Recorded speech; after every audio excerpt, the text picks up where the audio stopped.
Welcome to Elisha Space Podcast, where we delve into the important topic of mental health and caregiving for those experiencing cognitive decline. Today, we are honored to have Debbie Burgio, a passionate advocate from Winter Grace Senior Ministries, join us to share her expertise on how to provide support for your loved ones in need. In this episode, we will be exploring the challenges that come with being a caretaker, including the anxiety and stress that can accompany this role. Debbie will provide valuable insights and resources to help you create a plan to reduce these negative emotions and improve your overall well-being. So sit back, relax, and get ready to learn how to better support yourself and your loved ones on this journey.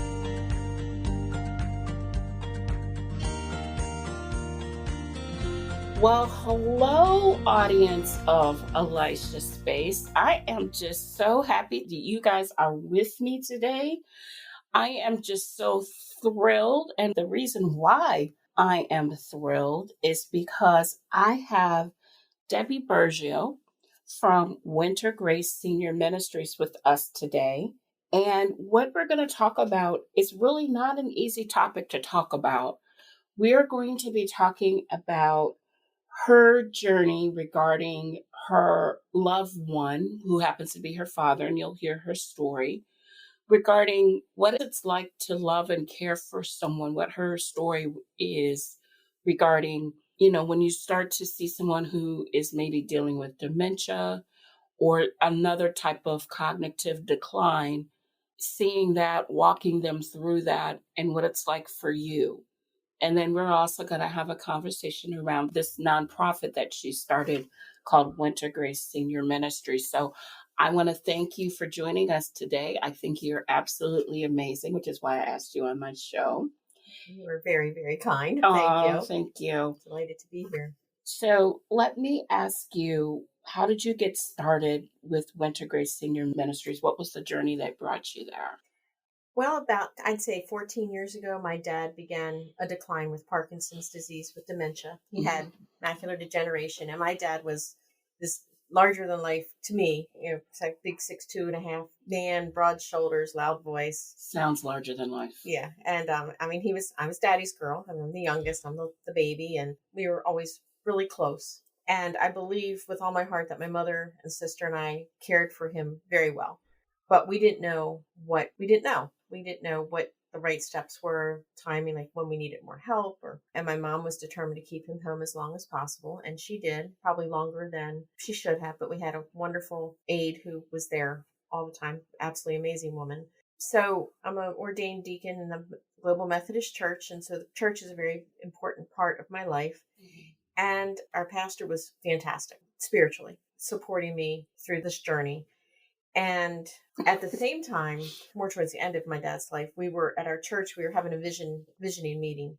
What do we see ourselves doing 5 or 10 years from now? And we talked a lot about the graying of the population in general, the graying of congregations, and the amazing contributions these people have made all their lives to their churches and the community. But now it was time to care for them, nurture these folks. Mm-hmm. And we went in a different direction in our hiring decision. Hired a wonderful youth pastor. She's amazing. But I was like, oh my gosh, we need to do something about this. So the timing with my dad's decline and this vision meeting, it was less than a month after the vision meeting that my dad actually passed away. I'm so sorry. Oh, thank you. He'll be 10 years, April 1st of 2023. So at any rate, I was like, wait a minute, I need to do this. So my pastor was great spiritually, but at the same time, I would love for him to hand me a card or a brochure and say, call these people. They can help you with all the logistics. Mm-hmm. And I looked for that and I couldn't find what I was looking for. I didn't even know what kind of help we needed. Mm-hmm. And so that started my journey. All these things kind of came together at the same time. Thanks to God for that, because God's timing is perfect. Might not be our timing, but it's God's timing, so it's perfect. Right. And so that led me back to, I had started seminary in the early 2000s and had stopped because life happens. And led me back to going back to seminary, finishing my degree, going through the ordination process, and just trying to bring it all together. So I spent, Winter Grace Senior Ministries has been officially around for 5.5 years. and about the year before that, planning what might it look like. And it helped me because I was determined that I wanted to educate. I was a teacher. And so I want people to not be caught in a crisis. Mm-hmm. I know there was one day my sister and I, we divided a list of 6 assisted livings between the two of us, went and visited, met. We both realized Dad was way past assisted living. But I didn't know then that there are people who have already done all the research and are placement specialists. Right. And you can call them and meet with them and tell them your situation, where you live, what's important, your financial situation. And they can say, oh, look at these 3 places. I didn't know that then. Mm-hmm. I want others to know that so they don't have that stress. Right.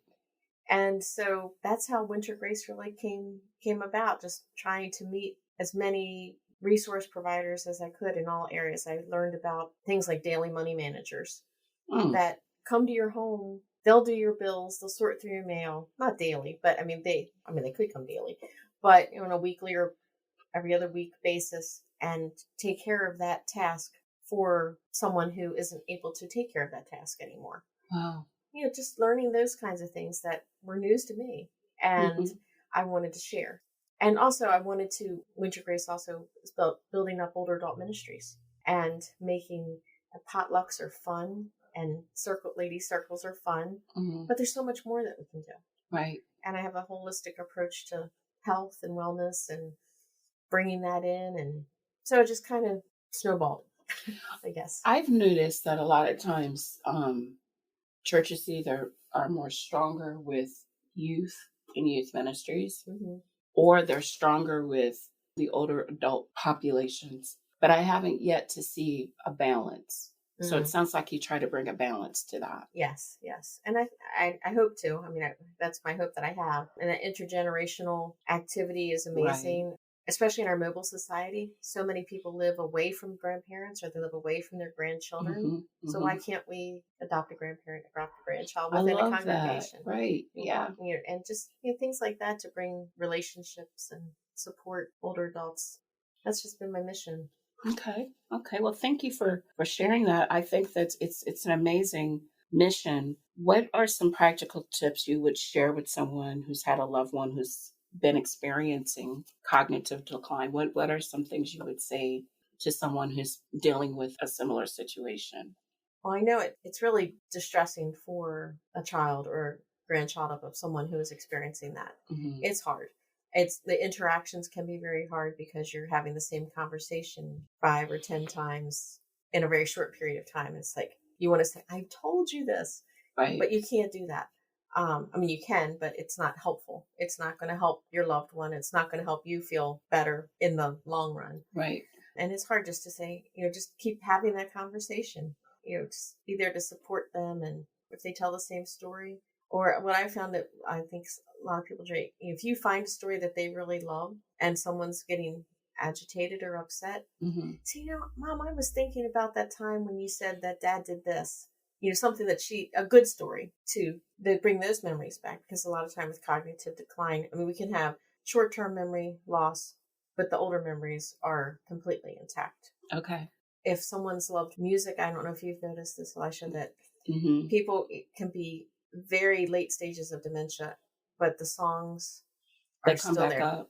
They are still there. You brought something up that I think is very, very important, that I think the audience who may be dealing with this needs to hear, that someone who is in a place of cognitive decline, of course, it depends on where they're at, of course, but someone who's in that situation, the short-term memory is one thing, but the long-term memories they can recall better.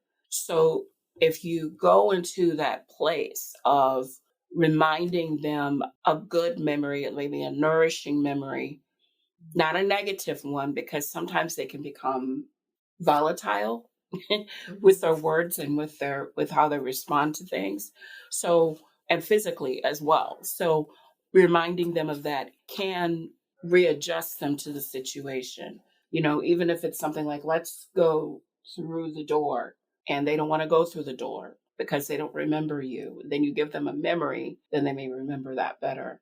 And then also too, with music, I'm a big advocate with music because cognitively the connections with music helps to, almost want to say, call it like it's like a spark plug sometimes with music, within the brain. Absolutely. So I also, if you play some music, and wouldn't you suggest maybe playing some music from that they'd enjoyed in their absolutely. time, Absolutely. Yeah. Yeah. So what was some of the music and what was some of the things you played with for your dad? Oh gosh, my mom was more of a music person, and she also experienced some cognitive decline before she passed. Okay. My dad, if I were playing music for him, it would have been University of Maryland fight song. It would have been the Colts, songs about the Colts, those kinds of things. Okay. Because he was a huge sports fan. Okay. But Mom, it was more like their song was Always, and something like that. And she loved church music too. And a lot of old hymns really can help a lot of people too. Right. But yeah, absolutely memory music from their era. Okay. Like I'm a kid of the 80s, and I was born in 66. But anyway, I'm a kid of the 80s, but I have older brother and sister, so a lot of music I really love is from the 70s. Right. So that might be the music that I will get my kids. I should tell them after this. Right. Well, as we're talking, music. I was thinking about telling my kids about Michael Jackson. Yeah. You must definitely play Michael Jackson for me. Yes. I went the Eagles. I went Phil Collins. I went, Chicago. Yeah. Okay. No, this is good planning. But I also want to encourage those who are experiencing this with their loved ones. Right. Is to give yourself grace too. Right. Absolutely. Because it is upsetting. It's frustrating. It's upsetting. And even if this person is still alive, you are grieving a loss already. And grief doesn't just happen when someone passes. It happens when you have losses. I think if you give yourself, wow, maybe I'm grieving this relationship that's changing, and what I had, I don't have anymore. And so I've just, to give yourself grace and care for yourself too while you're caring for your loved one. Absolutely. How did you give yourself grace? How did you show love to you during this time? I don't know if I did such a great job of it, but my sister and I are super close. And so after we would be with mom and dad, or just dad, if we went out to lunch, or we just took some time away, maybe go get a pedicure and sit there and laugh and giggle. And you just, pick out what your favorite things. If you love the walk, go for walks. If you love the beach, I always recommend sitting by the ocean because that's my most favorite thing in the world. But for me, hanging out with my kids, right, doing some fun things, maybe, watch some Netflix. Right. May have done that a bit, that kind of thing. But just doesn't have to be big. Some people can talk about self-care. What's self-care? What's selfish? There's that spectrum there. But it's just so important to care for yourself while you're caring for someone else. Well, let's touch on that whole self-care versus selfish, because I'm big on self-care. I think that especially when you're in the role of a caregiver, which a lot of times people are when they're caring for a parent. First of all, in most situations, you're sandwiched because you have a family, your own family. I'm talking about, your people in your home. And then you also have your parents. And it's a difficult thing to see the decline of your parent because it's like the role shifts. And it's like you're watching your parent become, to a degree, a child, and you're becoming the parent. That's a hard thing. Absolutely. So I think that most caregivers kind of beat themselves up a little bit when it comes to self-care and showing grace for themselves because they think that they're being selfish. And I use this scripture in my counseling sessions, and I use the scripture when I do talks. And I talk about how that passage of scripture where Jesus says, love the Lord your God with all your heart, soul, and mind. Most people don't have a problem with that. But the second commandment is this: love your neighbor as you love yourself. So it's very difficult to pour out to other people if you're not taking out the time to take care of yourself. I think it becomes a selfish thing when it becomes a heart issue type of thing, where you are causing others to have decline because you're taking care of yourself. Mm-hmm. You know what I'm saying? And I'm not referring to having boundaries and all those things, because I'm a big advocate about boundaries. God has boundaries. Thank God for boundaries. Mm-hmm. Or else there would be all land or there would be all water. You know, the land separates the water, and we have rivers, we have oceans, we have lakes, we have mountains. We need boundaries. He's shown us the importance of boundaries just in our geography. So it's okay to have boundaries. But I think it is so, so, so important to be taking out the time to show love and care for yourself. Because if you don't care for yourself, it's going to be very difficult to show care for others. So I'm off my soapbox. Oh, I agree 100%. I mean, it's just like the airplane oxygen mask Exactly. analogy. You have to give yourself oxygen before you can care for someone else, because if you don't do it for yourself, then you're not going to be able to care for the other person. Right. Absolutely. Absolutely. So I really think, especially in this situation, when you're dealing with a parent, because usually it's one person, if you have multiple siblings, it's one person who's the primary care. Mm-hmm. And then they're rallying everyone else. And even that is exhausting too. Mm-hmm. So were you pretty much the primary care and you were rallying people as well? No, I can't take. Okay. My sister and I really acted as a team. That's great. It is. We were really blessed by a caregiver who, by the grace of God, ended up with us. And she was turned out with my mom, and my mom's last year's needed 24/7. Mm-hmm. And she arranged all of that. That's So great. we were amazingly blessed by this lady named Gina. So no, I wasn't the primary care. Okay. Number one or two on the phone list when Of help course. was needed. Right. So no. Did you have any like self-doubt or fears or anything when you were going through this with your mom and your dad? Oh, What kind of things did you experience, and how did you absolutely. move from that? Just, like, are we doing enough? Mm. Is this the right place? Is this the right time? Trying to make sure medical care was right. Mm-hmm. So it's, just a lot of prayer, talking with a small group of really great friends Mm-hmm. Who were supportive and encouraging. I encourage anyone that's going through being a caregiver to look for caregiver support groups. Right. Where we live is rich with caregiving support through the county agencies, but I would suggest looking into your county office on aging, Mm-hmm. what might be available. And respite care, it's really okay. There are locations where you can have respite care if you need a weekend apart from your loved one, if you are on the daily taking care of them, because it is exhausting. Right. Like I say, it can be exhausting and frustrating and worrisome, but at the same time, you want to care for your loved one. I appreciate you coming and talking about this difficult topic, because we're in the office together and I can see how much you loved both of them, Mm-hmm. how much you cared absolutely. for both of them. Yeah, thank you. So I appreciate you coming out and being vulnerable.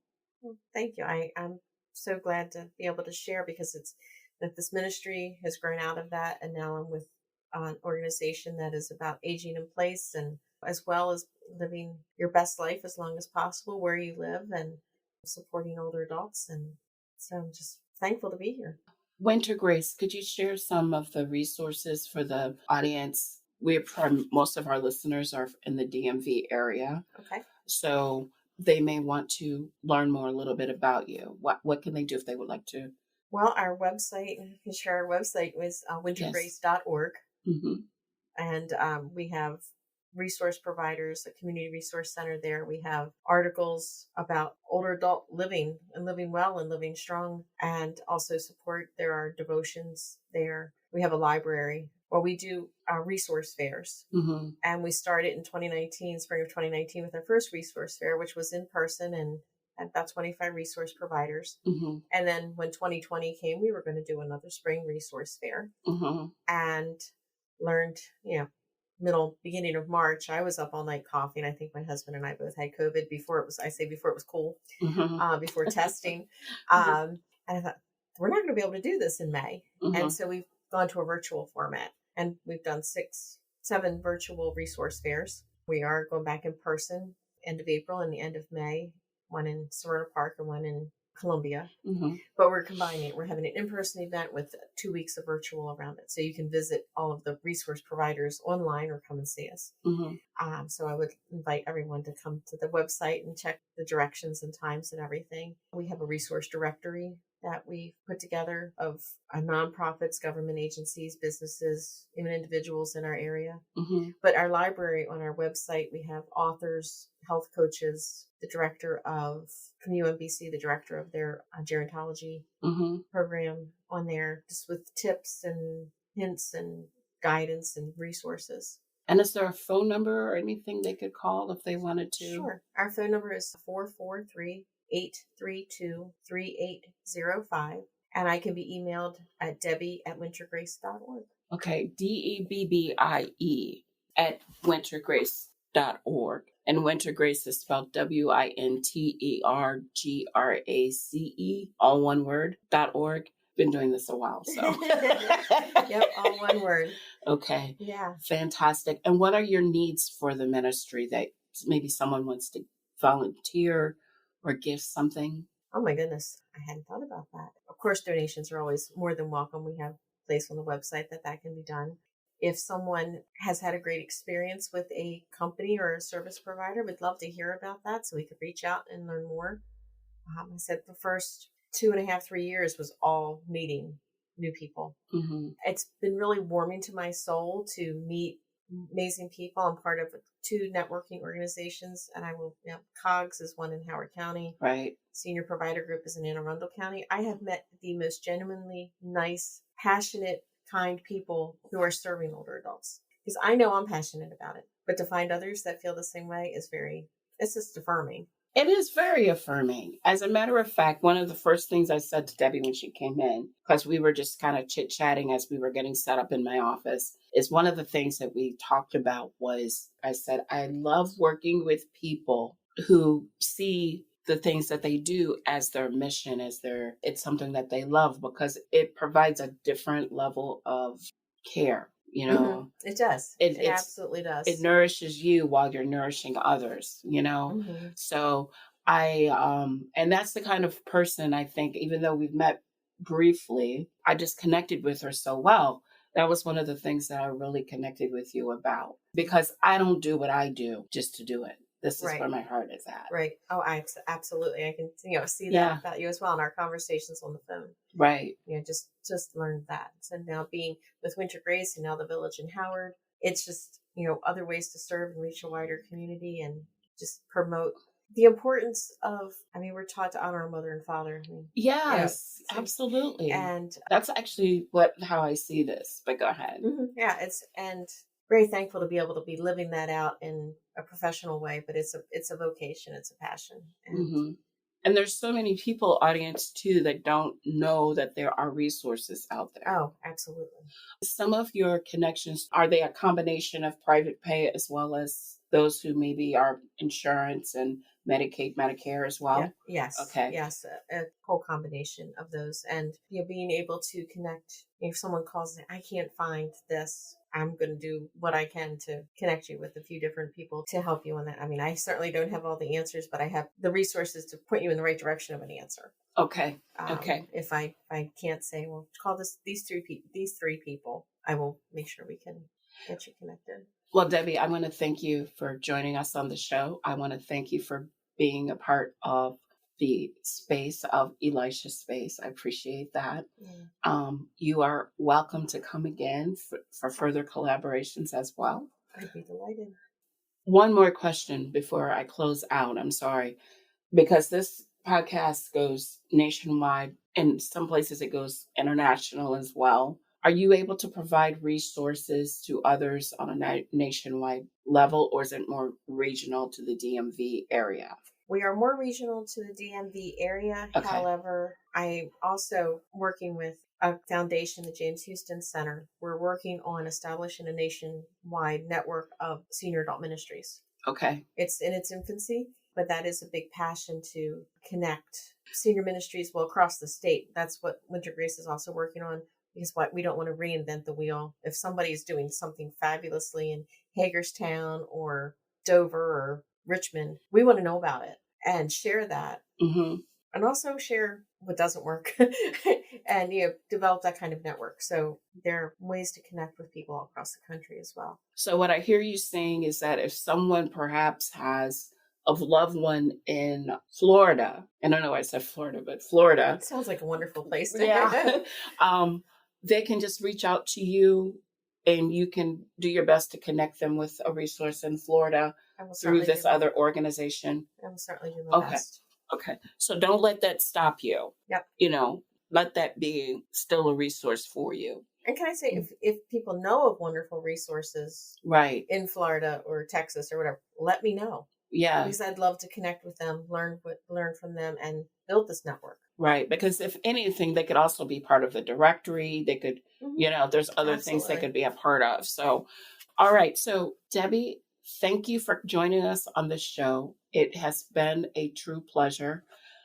Audience, I thank you for taking your time out to listen to the show. I hope this was a resource for you. I hope that you got some clarification on some things. I hope that you felt encouraged and supported regarding this, because this is a very, very difficult topic. It's a very difficult thing. And it's not something you can really address well. I might have to do a series on this within a 30-minute time span.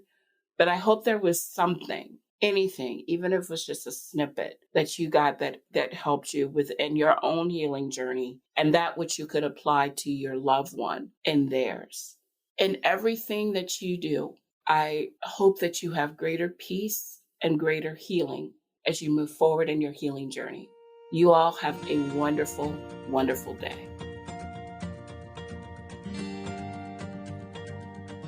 Thanks for listening, and we hope you'll subscribe so we can keep the conversation going. If you love the show, consider becoming a subscriber for $9.99 a month to hear episodes ad-free. Now go, move forward in your healing journey.